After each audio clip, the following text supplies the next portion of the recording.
Hello friend, welcome to my channel से GD science classes में आप सभी का स्वागत है। आशा करता हूँ आप सभी अच्छे होंगे और आपकी तैयारी बढ़िया चल रही होगी। तो जैसा कि हम आप यूपी कांस्टेबल के लिए हिंदी के प्रैक्टिस सेट सॉल्व कर रहे हैं, तो आज हम नए प्रैक्टिस सेट के साथ उपस्थित हुए हैं। काफ़ी अच्छे इसमें प्रश्न हैं और यहाँ से आपको प्रश्न देखने को मिलेंगे एग्जाम में। तो आइए देखते हैं। पहला प्रश्न है, देखिए पहला प्रश्न है, कहने कि जो यश से युक्त हो या जो यश को प्राप्त कर लिया हो के लिए एक शब्द बताना है। कई शब्दों के लिए आपको एक शब्द आपको यहाँ बताना है। पहला प्रश्न में जो यश से युक्त हो, या ऐसा भी प्रश्न होगा जो यश को प्राप्त कर लिया हो। ठीक है, तो चलिए बताइए कौन सा इसमें हो जाएगा। कहने कि यशस्वी होगा, यशोदा होगा, यशुमती होगा या यशी होगा। सही ऑप्शन कौन सा हो जाएगा? जो यश से युक्त हो उसके लिए एक शब्द क्या होगा भाई? तो ऑप्शन नंबर आपका कौन सा हो जाएगा? ए नंबर सही हो जाएगा, यशस्वी। तो यशस्वी जो है आपका पहला ऑप्शन सही हो जाएगा। आइए देखते हैं अगला प्रश्न है। आइए देखते हैं अगला प्रश्न कह रहे हैं कि खाक में मिलना मुहावरे का सही अर्थ है। तो आपको यहाँ मुहावरा बताना है कि इसमें खाक में मिलना का सही अर्थ क्या होगा। चलिए भाई बताइए। कह रहे हैं कि खूब ढूंढना, बर्बाद होना, चापलूस होना या मारा जाना। तो क्या होगा भाई? तो ऑप्शन नंबर इसका क्या हो जाएगा? आपका बी नंबर सही हो जाएगा। खाक में मिलना मुहावरे का अर्थ क्या होता है? बर्बाद होना। ठीक है, आइए अगला प्रश्न देखते हैं। अगला प्रश्न कह रहे हैं कि पीठ ठोकना। क्या भाई? पीठ ठोकना मुहावरे का सही अर्थ क्या होगा? चलिए बताइए। तो पीठ ठोकना मुहावरे का सही अर्थ कौन सा? कह रहे कि बढ़ावा देना, कष्ट देना, रहस्य बताना या साहस दिखाना। चलिए सही ऑप्शन कौन सा हो जाएगा? कहने की छब्बास छब्बास। तो क्या भाई क्या कहते हैं? तो बढ़ावा देते हैं ना। तो ऑप्शन नंबर कौन सा हो जाएगा? ए नंबर सही हो जाएगा। क्या हो जाएगा भाई? ए नंबर सही हो जाएगा, बढ़ावा देना। तो पीठ ठोकना का मुहावरे का सही अर्थ क्या हो जाएगा? बढ़ावा देना। चलिए अगला प्रश्न कह रहे हैं कि अगला प्रश्न है, कह रहे हैं कि बुद्धि बल से बड़ी होती है किस लोकप्रिय कहावत का अर्थ है? कहते हैं कि बुद्धि जो है बल से बड़ी होती है। बताइए। ए नंबर कह रहे हैं कि अंधे के हाथ बटेर लगना। अगला करें अधजल गगरी छलकत जाए। अगला करें अक्ल बड़ी या भैंस। डी नंबर ऑप्शन करें कि अपनी डफली अपना राग। तो सही ऑप्शन क्या हो जाएगा? ऑप्शन नंबर सी हो जाएगा, अक्ल बड़ी या भैंस। ठीक है, तो बुद्धि बल से बड़ी होती है, सही लोकप्रिय कहावत का अर्थ हो जाएगा अक्ल बड़ी या भैंस। आइए देखते हैं अगला प्रश्न है।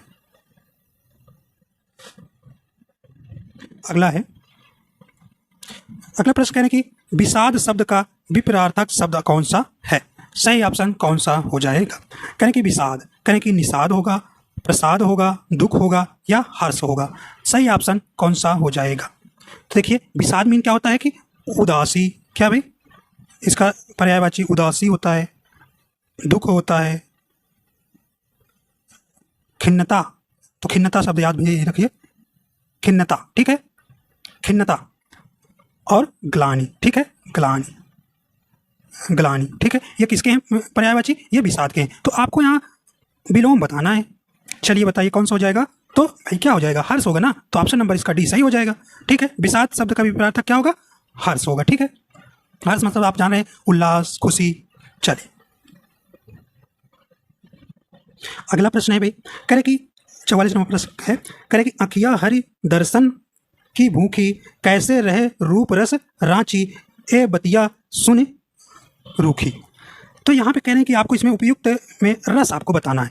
तो आपको दिख रहा है अखियाँ हरि दर्शन की भूखी। जो अखियाँ हैं हरि दर्शन करने के लिए क्या है? भूखी हैं, मतलब देखने के लिए लग रही हैं कि उनका दर्शन हो जाए। कैसे रहे रूप रस रांची, ए बतियाँ सुनकर वह क्या है? रूखी हैं, मतलब चिंतित हैं। तो बताइए यहाँ पे कहने की संयोग श्रृंगार रस है, वियोग श्रृंगार रस है, हास्य रस है या करुण रस है? बताइए भाई सही ऑप्शन क्या हो जाएगा? तो देखिए यहाँ पे आपको कैसा दिख रहा है? यहाँ आपको वियोग नजर आ रहा है, तो कौन सा हो जाएगा? ऑप्शन नंबर आपका बी नंबर सही हो जाएगा, वियोग श्रृंगार रस। क्या भाई? वियोग श्रृंगार रस। तो आप जानते हैं श्रृंगार रस कितना होता है? दो प्रकार के, एक संयोग श्रृंगार रस होता है और वियोग श्रृंगार रस होता है। ठीक है, तो इस प्रकार आपका कौन सा हो जाएगा? बी नंबर यहाँ सही हो जाएगा। और श्रृंगार रस का क्या होता है? अस्थायी भाव रति होता है ना।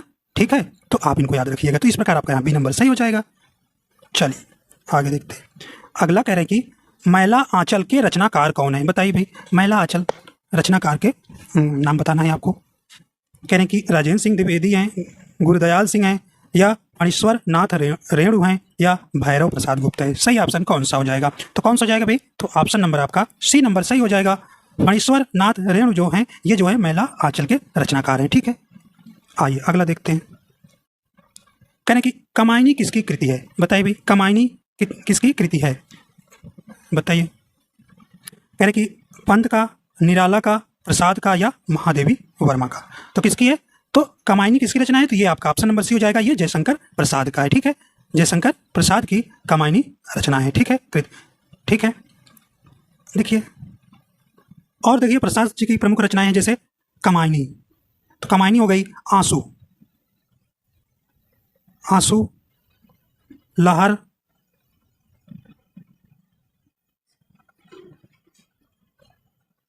लहर, झरना, झरना, प्रेम राज्य और उर्वशी। ठीक है, आपको उर्वशी में ध्यान रखना है, अगर रामधारी सिंह दिनकर ऑप्शन में है तो आप उनको प्रियरिटी देंगे। ठीक है, चलिए तो ये आपका। और देखिए सुमित्रा नंदन पंत के जैसे बीड़ा, पल्लव, गुंजन। ठीक है, इन्होंने देखिए कला और बूढ़ा चांद के लिए इन्हें साहित्य अकादमी पुरस्कार मिला था। किसको? सुमित्रा नंदन पंत को। ठीक है, और चिदम्बरा के लिए चिदम्बरा के लिए इनको क्या मिला था भाई? ज्ञानपीठ पुरस्कार मिला था। ज्ञानपीठ पुरस्कार जो है 1968 में मिला था। ठीक है, 1968 में। ठीक है, इनको आप ध्यान रखिएगा। और देखिए महादेवी वर्मा के लिए यामा नामक रचना के लिए इन्हें ज्ञानपीठ पुरस्कार मिला था 1982 में। ठीक है, और निहार, नीरजा, रश्मि ये जो हैं महादेवी वर्मा की रचनाएं हैं। ठीक है, और सूर्यकांत त्रिपाठी निराला जी, इनकी जो अनामिका, परिमल, गीतिका, कुकुर मुत्ता, क्या इनकी रचना क्या है? निराला जी की कुकुर मुत्ता, इन्होंने ये रचना लिखी। ठीक है, तो इस प्रकार आप इनको ध्यान रखिएगा।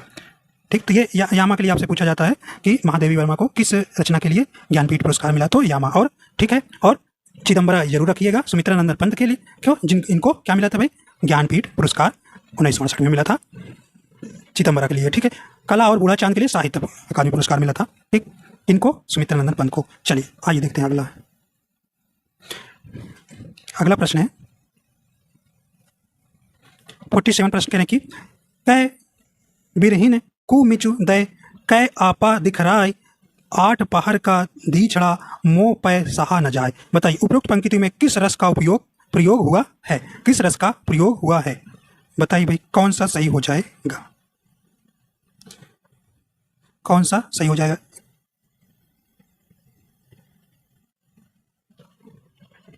चलिए आगे देखते हैं। चलिए बताइए भाई, तो कौन सा हो जाएगा? कह रहे हैं कि वियोग श्रृंगार रस, संयोग श्रृंगार रस, शांत रस या भक्ति रस। चलिए देखिए, कई माने होता है या तो बिरहीन मतलब क्या होता है? बिरहिणी। क्या भाई? बिरहिणी होता है। ठीक है, मीच मतलब मृत्यु होता है। मीच मतलब मृत्यु। ठीक है, और आपा दिखलाए मतलब अपना स्वरूप दिखलाइए। ठीक है, 8 पहर आप जानते हैं, रात और दिन। ठीक, और दीझड़ा मतलब होता है क्या? दग्ध होना। ठीक है, और लोपय माने मुझसे। ठीक है, तो यहाँ पर देखिए वह कह रहे हैं कि विरह की अग्नि में दग्ध जीव आत्मा जो है ईश्वर से निवेदन कर रही है कि या तो वह उसे से मार दे। कहने की या तो क्या करेगी? या तो हमें मार दीजिए या फिर सामने आकर उसे स्वयं का दर्शन दे। 8 पहर की विरह अग्नि जीव आत्मा से सहन नहीं होती है। मतलब कह रहे हैं कि भाई हमसे आकर या तो मुझे मार दीजिए या तो हमसे डायरेक्ट आकर मिलिए, मुझे 8 पहर जो है या विरह अग्नि जो है जीव आत्मा से सहन नहीं होती है। तो आपको लग रहा है कैसा सिंह रस है? तो कैसा है? तो आपका वियोग दिख रहा है भाई, तो ऑप्शन नंबर क्या हो जाएगा? वियोग श्रृंगार रस। ठीक है, तो ईश्वर से जीव आत्मा क्या कर रही है? मिलना चाह रही है। कह रही है या तो आप हमें मार दीजिए या तो हमें आप अपना दर्शन दीजिए। इस जो 8 पहर की जो है विरह अग्नि में जीव आत्मा से सहन नहीं होता है। ठीक, तो अब आपका ए नंबर आपका सही हो जाएगा यहाँ। ठीक है, चलिए आगे देखते हैं। कह रहे कि अतिरस बोले वचन कठोर बेक देखूं मूड़ नत आजू उलटूं मैं जग लगतो राजू। तो बताइए भाई यहाँ पे कौन सा हो जाएगा? देखिए कह रहे हैं कि अतिरस बोले वचन कठोर। अब देखिए अत्यंत कठोर वचन बोलते हुए, अतिरस बोले वचन कठोर मतलब अत्यंत कठोर वचन बोल रहे हैं। कहने की बेग दिखाओ मूड़ नत आजू, कहने का मतलब बता जो धनुष किसने तोड़ा। हाँ, उलटा हूँ माँ ही जग लगता राजू, राज मतलब राज। कहने का मतलब कि उसे शीघ्र दिखा, नहीं तो मैं क्या कर दूंगा, आज जहां तक तेरा राज्य है वहां तक पृथ्वी उलट दूंगा। ये भैया प्रलय कब आया था? देखिए शादी ब्याह तो भाई प्रलय तो आता ही है। ये हुआ था जब राम जी जो है शिव धनुष को क्या कर दिए थे, तोड़ दिए थे। तो परशुराम आके बहुत धमक रहे थे ना, सो आप देखे होंगे रामायण, तो वहां से ये लिया गया है। ठीक है, तो वही कह रहे हैं कि अतिरस बोले वचन कठोर, बेग दिखाओ मूढ़ नत आजू, उलटहूँ माँ ही जहाँ लगताऊ राजू। मतलब जहाँ तक तुम्हारा राज्य है वहाँ तक मैं पृथ्वी पलट दूंगा, जल्दी से बताओ। तो मिथिला नरेश के राजा जो जनक थे, सीता के पिता, उनसे बोल रहे हैं कि ये जो शिव धनुष है बताइए किसने तोड़ा? तो बहुत आप बम के उनके थे, तो वहीं से ये लिया गया है। ठीक है, तो कैसा रस होगा भाई? रौद्र में आए थे ना परशुराम, तो आपका बी नंबर यहाँ सही हो जाएगा, रौद्ररस हो जाएगा। ठीक है, जहाँ पर बहुत आदमी क्रोधित होता है। तो यहाँ लक्ष्मण भी बड़े क्रोधित हो चुके थे, लेकिन राम उन्हें समझा बुला के शांत किए थे। ठीक है, तो इस प्रकार आपका बी नंबर यहाँ सही हो जाएगा, क्योंकि राम जो है बहुत शांत भाव के व्यक्ति थे, तो वे उन्होंने शांतिपूर्वक से सारा मामला सुलझा दिया। ठीक है, चलिए, तो इस प्रकार आपका बी नंबर यहाँ सही हो जाएगा। कहने कि बचपन खंबे लाल दीवारें, सॉरी 55 खंबे लाल दीवारें किसकी कृति है? तो 55 खंबे लाल दीवारें किसकी रचना है भाई? करें कि मनु भंडारी का, उषा प्रियवंता का, या मृणाल पांडे का, या शिवानी का। तो कौन सा ऑप्शन यहाँ सही हो जाएगा? तो ऑप्शन नंबर इसका बी नंबर सही हो जाएगा। क्या भाई? बी नंबर, उषा प्रियवदा का जो है ये 55 खंबे लाल दीवारें कृति है। ठीक है, आइए आगे देखते हैं। अगला प्रश्न कह रहे हैं कि आपको यहाँ शुद्ध वाक्य बतलाना है। कह रहे हैं कि निर्देश आपको दिया जा रहा है, प्रश्न संख्या 50 से लेकर 53 तक शुद्ध वाक्य का चयन कीजिए। चलिए भाई, अब शुद्ध वाक्य का चयन करिए। इसमें कौन सा शुद्ध वाक्य है? कह रहे हैं कि आप किधर को जा रहे हैं? देखिए ये शुद्ध है, ये शुद्ध है नहीं। कह रहे आप कहाँ जा रहे हैं? आप कहाँ जा रहे हैं। अगला कह रहे हैं कि आप कहाँ को जा रहे हैं। अगला कह रहे हैं आप कहाँ जा रहे हो। तो देखिए है, तो ये आपका नहीं होगा, ये आपका नहीं होगा, तो आपका ऑप्शन नंबर डी नंबर शुद्ध हो जाएगा। आप कहाँ जा रहे हो। ठीक है, तो ये आपका शुद्ध वाक्य हो जाएगा, तो ऑप्शन नंबर डी आपका शुद्ध वाक्य हो जाएगा। चलिए अगला चलते हैं, अगला बताना है भाई। अगला है, कह रहे कि ऐसी एकाध बातें और देखने में आती है, बताइए शुद्ध है कि नहीं शुद्ध है। फिर कह रहे कि ऐसा एकाध बात और सुनने में आती है। फिर कह रहे ऐसी एकाध बात और सुनने में आती है। डी नंबर कह रहे कि ऐसा एकाध बातें और जानकारी में आती है। देखिए जानकारी में आती है, तो ये आपका तो गलत हो गया। फिर कह रहे ऐसी एकाध बातें, देखिए बातें नहीं होगा। ठीक है, तो यहाँ पे आपका ये नहीं होगा, दिखने में आती है। फिर कह रहे ऐसा एकाध बात और सुनने में आती है। ठीक है, तो ये भी नहीं, तो आपका ऑप्शन नंबर सी हो जाएगा सही, ऐसी एकाध बात और सुनने में आती है। ठीक है, तो इस प्रकार आपका सी नंबर यहाँ सही हो जाएगा। ठीक है, शुद्ध वाक्य आपका कौन सा हो जाएगा? सी नंबर आपका सही हो जाएगा। आइए आगे देखते हैं।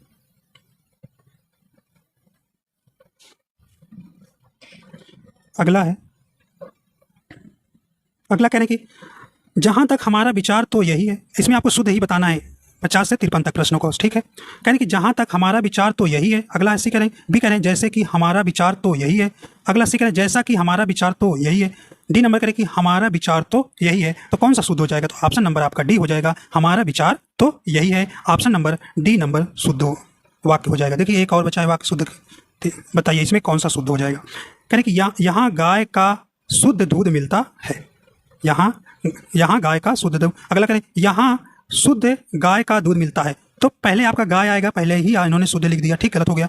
यहाँ गाय दूध का शुद्ध मिलता है, तो यहाँ भी देखिए बहुत अटपटा गलत है। कह रहे कि शुद्ध दूध गाय का यहाँ मिलता है, तो ये भी आपका शुद्ध। तो शुद्ध कौन सा हो जाएगा? तो ऑप्शन नंबर आपका ए नंबर शुद्ध हो जाएगा, यहाँ गाय का शुद्ध दूध मिलता है। ठीक है, तो यहाँ देखिए शुद्ध पहले आ गया था। आइए अगला देखते हैं। आप देखिए भाई, आप देखिए, आप प्रश्न बहुत ही इंपॉर्टेंट प्रश्न है, बहुत ही इंपॉर्टेंट प्रश्न आपका है। ठीक, अगर आप हमारे चैनल पर नए हैं तो चैनल को सब्सक्राइब कर लीजिएगा अगर वीडियो पसंद आ रहा है तो। आइए देखते हैं। कह रहे हैं कि गीतांजलि के रचयिता हैं, तो गीतांजलि के रचयिता कौन है? चलिए बताइए। कह रविन्द्रनाथ टैगोर हैं, रामचंद्र शुक्ल हैं, शरत चंद्र हैं, या पृथ्वी सेन मित्र हैं। तो इंपॉर्टेंस प्रश्न है आपका, तो ऑप्शन नंबर कौन हो जाएगा? ए नंबर सही हो जाएगा। जल जो है ये जो है रविन्द्रनाथ टैगोर की क्या है, रचना है। क्या भी, रविन्द्रनाथ टैगोर की रचना है। ठीक है। और भाई देखिए ये साहित्य में जो है ये कब 1913 में, 1913 में जो है इसके लिए इन्होंने साहित्य में भाई क्या पाए थे, नोबेल पुरस्कार पाए थे, जो दुनिया का सबसे बड़ा पुरस्कार है। ठीक है, इन्होंने नोबेल पुरस्कार प्राप्त किया था। ठीक है, कब, 1913 में। तो इसलिए ये जो है इंपॉर्टेंस प्रश्न हो जाता है। ठीक है, तो याद रखिएगा। और ये कब पूछता है, कब इनको मिला था, तो 1913 में। ठीक है, चलिए अगला देखते हैं। भारत दुर्दशा किसकी कृति है, बताइए भाई, भारत दुर्दशा किसकी रचना है। ठीक है, यह जो है 1875 ईस्वी में क्या हुआ था, इसका विमोचन हुआ था, कृति। बताइए भारत दुर्दशा कृति के रचनाकार कौन है। तो ऑप्शन नंबर आपका सी हो जाएगा, भारतेंदु हरिश्चंद्र है। ठीक है, भारत दुर्दशा किसने लिखा है, भारतेंदु हरिश्चंद्र। अगला प्रश्न है, कह रहे कि महल का भीतरी भाग के लिए एक शब्द क्या होगा। बताइए महल के भीतरी भाग के लिए एक शब्द क्या होगा। कह रहे कि अंतःपुर होगा, मितभाषी होगा, अभेद होगा, आ गए होगा। बताइए तो महल का भीतरी भाग क्या कहलाता है, तो ऑप्शन नंबर ए हो जाएगा, अंतःपुर हो जाएगा। ठीक है भाई, अंतःपुर। आइए अगला देखते हैं। कह रहे कि अधिवेशन, अधिवेशन शब्द में कौन सा उपसर्ग है। चलिए उपसर्ग आप जानते हैं मूल शब्द के पहले लगता है, तो अधिवेशन। बताइए भाई, तो आपका सही ऑप्शन कौन सा हो जाएगा, तो ऑप्शन नंबर इसका बी नंबर सही हो जाएगा। देखिए अधि जो है आपका उपसर्ग है, वेशन आपका मूल शब्द हो जाएगा, तो अधिवेशन। आगे चलते हैं भाई। कहने कि कमल का पर्यायवाची शब्द इनमें से, देखिए नहीं वाला आपको बतलाना है, नहीं वाला आपको बतलाना है।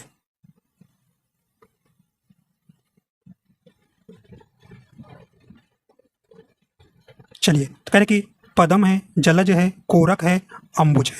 बताइए भी, तो ऑप्शन नंबर इसका कौन सा हो जाएगा, सी नंबर सही हो जाएगा। कोरक जो है यह कमल का पर्यायवाची नहीं है। तो फिर ये कोरक किसका पर्यायवाची है, ये कली का पर्यायवाची है। किसका है भाई, तो ये कली का पर्यायवाची कोरक है। ठीक है, आइए अगला देखते हैं।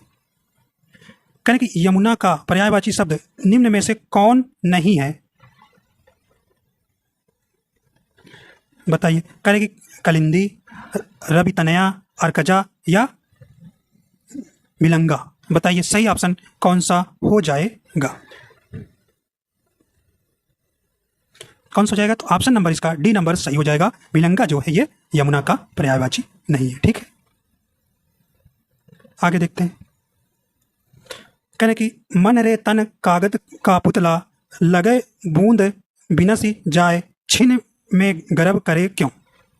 चलिए, कहने कि मन जो है तन का एक कागज का पुतला है, लगे बूंद बिनस जाए, मतलब क्या होगा, एक समय यार ये भी समाप्त हो जाएगा। छिन में गर्व करे क्यों, अरे गर्व क्यों करते हो भाई, गर्व क्यों करते हो, घमंड क्यों करते हो। बताइए कैसा है, तो कहने की भक्ति रस है, संयोग श्रृंगार रस है, करुण रस है या शांत रस है। बताइए, कहने की मन रे तन कागज का पुतला।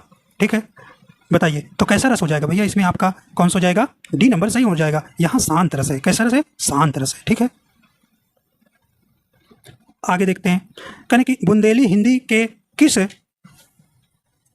उपन्यास समूह की, उपभाषा समूह की बोली है। बताइए, तो बुंदेली हिंदी के किस उपभाषा समूह की बोली है। कहे पूर्वी हिंदी, पश्चिमी हिंदी, पहाड़ी हिंदी या बिहारी हिंदी। तो बताइए हिंदी की उपभाषाएं कितनी है, 5 है। ठीक है, 5 है। बताइए तो बुंदेली किसकी है, तो ये आपका किसकी है, ऑप्शन नंबर इसका सी हो जाएगा, पश्चिमी हिंदी की भाषा है। ठीक है, पश्चिमी हिंदी की भाषा है। और आपसे पश्चिमी हिंदी का उद्गम किससे हुआ है, सौर सेनी से हुआ है। क्या भाई, सौर सेनी। ये सब आपसे प्रश्न जरूर पूछे जाएंगे, सौर सेनी। ठीक है, सौर सेनी।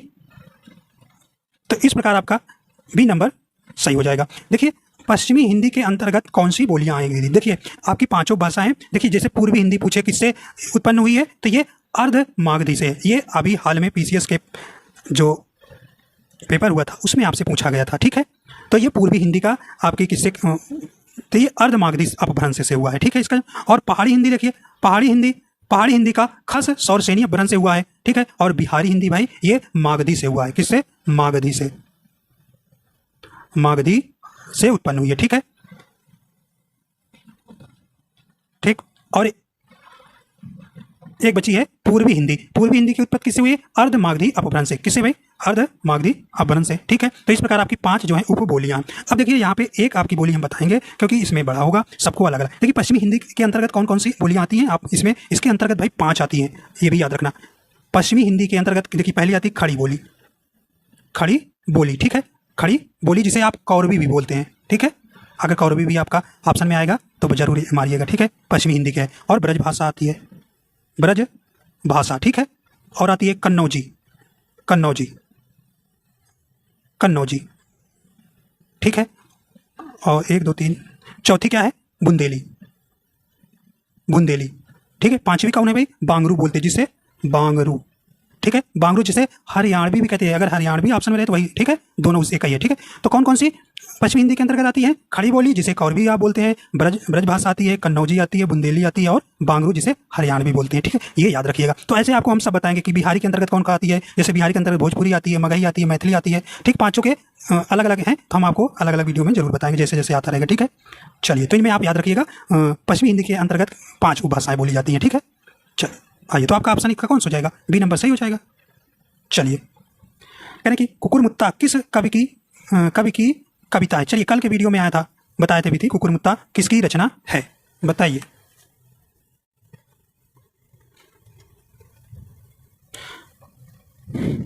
तो ऑप्शन नंबर किसका कौन सा हो जाएगा?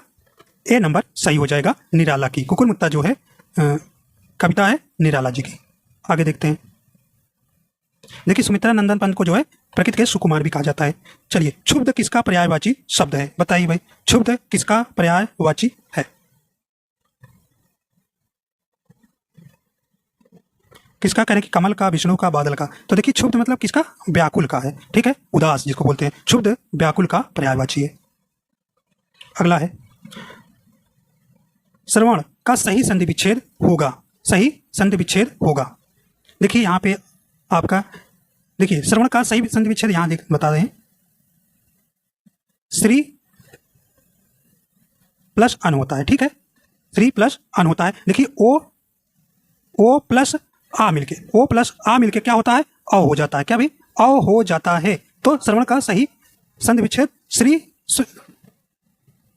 श्रो प्लस अन। ठीक है, तो श्रवण। तो देखिए यहाँ पे अगर इस वाले का ऑप्शन देखेंगे तो यहाँ बड़ा आ का मात्रा रहेगा। ठीक है, बड़ा आ का मात्रा रहेगा श्रवण। ठीक है, तो ये लिखा रहेगा। तो यहाँ पे इस प्रकार ये बी नंबर यहाँ पे इसके लिए सही हो जाएगा। ठीक है, ठीक, ये इसके लिए आपका ओ प्लस आ मिलके अ हो जाता है। ठीक है, तो यहाँ पे आप इसका इसमें बड़ा का मात्रा बना लीजिए। ठीक है, तो इसके लिए ये आपका बी नंबर आपका सही हो जाएगा। आगे देखते हैं। कहें कि मना प्लस बल की सही संधि विच्छेद है। मना प्लस, देखिए विसर्ग आएगा तो आप तो जानते हैं इसमें विसर्ग संधि होगी। तो यहाँ पर मना प्लस बल की सही संधि क्या हो जाएगी? मनोबल हो जाएगी। ऑप्शन नंबर आपका बी नंबर यहाँ सही हो जाएगा। अगला मान देखिए, करें कि सुलाना क्रिया क्या है? करें कि सकर्मक क्रिया, अकर्मक क्रिया, प्रेरणार्थक क्रिया या संयुक्त क्रिया? तो बताइए। देखिए, संयुक्त क्रिया 2 क्रियाओं का मेल होता है। जैसे वह खा चुका, तो खा और चुका में आपका कैसा हो जाएगा? संयुक्त क्रिया हो जाएगी। और सकर्मक क्रिया क्या होती है? जैसे वह किताब पढ़ता है, तो सकर्मक क्रिया में कर्म भी आए, क्रिया भी आए और कर्ता भी आए। और अकर्मक क्रिया में क्या आता है? कर्म और कर्ता इसमें कल आता है। ठीक है, ओ सॉरी, कर्ता और क्रिया अकर्मक में आता है। ठीक है, कर्म नहीं आता है। चलिए, तो क्या होगा? सुलाना, तो सुलाना आना प्रेरणार्थक क्रिया कौन सा हो जाएगा? सी नंबर आपका यहाँ सही हो जाएगा। सुलाना में क्रिया में कैसा क्रिया है भाई? प्रेरणार्थक क्रिया हो जाएगा। चलिए आइए आगे देखते हैं। कह कि माल गोदाम किस प्रकार का के समास का उदाहरण है? बताइए भाई। तो माल गोदाम का क्या करेंगे? आप इसका समास विग्रह करेंगे तो कहेगा माल के लिए गोदाम होगा। माल के लिए गोदाम होगा तो इसमें संप्रदान तत्पुरुष समास आएगा। तो क्या हो जाएगा आपका? यहाँ बी नंबर सही हो जाएगा, तत्पुरुष समास हो जाएगा। तत्पुरुष समास हो जाएगा। तो माल गोदाम में आपका तत्पुरुष समास हो जाएगा। ठीक है, तो इसमें जो है विभक्ति का क्या होता है? लोप हो जाता है, तत्पुरुष समास। और बहुब्रीहि समास में क्या होता है भाई? इसमें पूछता है कि ऐसा कौन सा समास है? तो समास आप जानते हैं 6 प्रकार का होता है। तो अब क्या कहेगा? ऐसा कौन सा समास है जिसमें दोनों पद प्रधान नहीं होते हैं? तो वो बहुब्रीहि समास होता है या किसी तीसरे पद की ओर संकेत करता है। कर्मधारय में, ठीक है, तो कर्मधारय समास क्या होता है? इसमें पहला पद विशेषण होता है, अंतिम पद संज्ञा या विशेष होता है, उसे कर्मधारय समास। द्विगु समास में प्रथम पद क्या होता है? संख्यावाची होता है। तो ऐसे आप पकड़ लेंगे। आइए आगे चलते हैं। अगला प्रश्न है, अगला प्रश्न है कि बार बार में कौन सा समास है। ठीक है, बार बार में देखिए यहाँ पे योजक चिन्ह लगा है, तो ये मत समझ लीजिएगा भैया कि माता और पिता में तो योजक चिन्ह लगा रहता है, तो वहाँ पे क्या हो जाएगा, द्वंद्व समास हो जाएगा। ठीक है, तो यहाँ पे देखिए यहाँ बार बार लिखा है, तो बार बार में कौन सा समास है, तो कौन सा समास है भाई, इसमें आपका ऑप्शन नंबर ए हो जाएगा, अव्ययी भाव समास हो जाएगा, अव्ययी भाव समास हो जाएगा। चलिए अगला है, संगठन शब्द का विपरीतार्थक शब्द क्या होगा, बताइए। संगठन का विपरीतार्थक शब्द क्या हो जाएगा, कौन सा हो जाएगा भी, तो ऑप्शन नंबर इसका ए नंबर हो जाएगा, विघटन। ठीक है, अगला है, कह रहे कि औरत का व्यापार करने वाला के लिए एक शब्द होगा। चलिए सही ऑप्शन कौन सा हो जाएगा, तो ऑप्शन नंबर इसका डी नंबर सही हो जाएगा, औरतिया। ठीक है, देखिए अगला है, कह रहे कि आस्तीन का सांप मुहावरे का सही अर्थ क्या है, बताइए भाई सही ऑप्शन क्या हो जाएगा, तो कौन सा हो जाएगा, तो ऑप्शन नंबर आपका कौन सा आएगा, ए नंबर सही हो जाएगा। आस्तीन का सांप मुहावरे का सही अर्थ क्या होगा भाई, विश्वासघाती। ठीक है, विश्वासघाती। ठीक, तो इस प्रकार आपके प्रश्न पूरे होते हैं। अब क्या गद्यांश है, ठीक है, देखिए गद्यांश है, तो आप इसे पढ़िए और हम आपको प्रश्नों का जवाब बता देते हैं। ठीक है, चलिए देखिए गद्यांश करते समय आप पहले प्रश्नों को एक बार पढ़ लेंगे, आपका प्रश्न जब एक बार फिर आप गद्यांश पढ़ेंगे तो आपके आसानी से प्रश्न हो जाएंगे। ठीक है, चलिए आइए देखते हैं हम इसका प्रश्न का आंसर बताते हैं। तो कहने कि भारत माता के दय दीप पे मान मस्तक को मलिनता पूर्वक बना दिया है, इस कथन में कौन सा अलंकार अभिव्यक्त हो रहा है, तो आपका कौन सा हो जाएगा, यहाँ आपका यहाँ पे बी नंबर हो जाएगा, मानवीकरण अलंकार। ठीक है, 70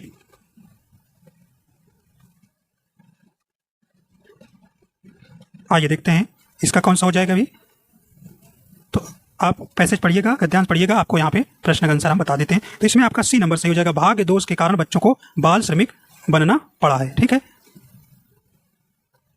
आइए देखते हैं दो और प्रश्न है,